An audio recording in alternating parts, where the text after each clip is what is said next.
सूचना जारी, अगला मास्टर स्ट्रोक क्या है? ये मास्टर स्ट्रोक नहीं है, इसका फैसला 31 दिसंबर 2019 को आ चुका था, जो ये लोकसभा में पारित हो गया। इसके पहले भी प्रयास हुए थे लेकिन सफलता नहीं मिली थी।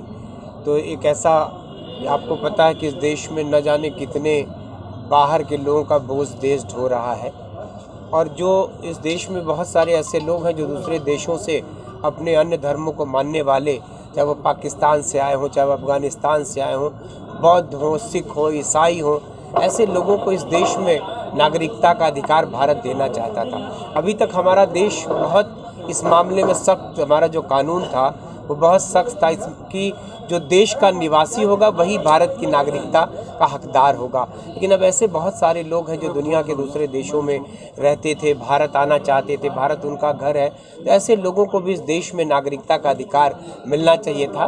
तो ये किसी का विरोध नहीं है, ये किसी का नुकसान नहीं है, ये अपने लोगों को अपने देश की मुख्य धारा में शामिल होने का। आपको पता है कि नागरिकता का मतलब होता है कि देश चलाने वाले लोगों को इस देश में जैसे वोट देने का अधिकार उनको मिल जाए, इस देश के हर बात में भागीदारी का उनको अधिकार मिल जाए, तो यही नागरिकता है।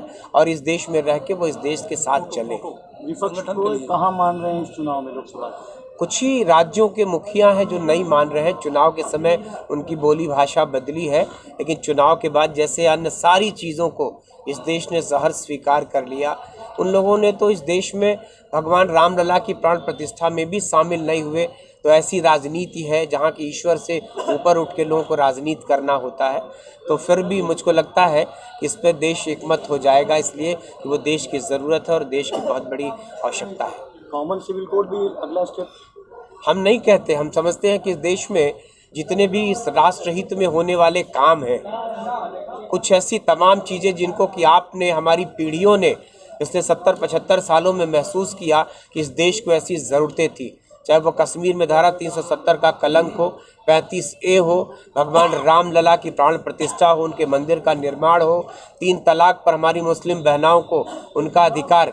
कल्पना करिए कि इस देश की एक सरकार एक मुस्लिम महिला को सुप्रीम कोर्ट के फैसले के बाद उसका हक नहीं दिला पाई। हम बधाई देना चाहते हैं इस देश के सबल नेतृत्व को, हमारे यशस्वी प्रधानमंत्री जी को और इस सरकार को, जिन्होंने इस देश के तमाम बड़े फैसले बहुत ही आसानी से, बहुत ही सामान्य तरीके से देश में लागू किया। और जिस पे देश को जलने की बात होती थी, जिस बात पर लोग कहते थे देश जल उठेगा, देश नहीं रहेगा, आज सब कुछ अच्छा चल रहा है और देश ने उन सारी चीज़ों को सहर्ष स्वीकार किया। आज वही लोग कश्मीर के 35 से 370 की आलोचना करने वाले शायद कश्मीर घूम के आ चुके होंगे एक पर्यटक की हैसियत से।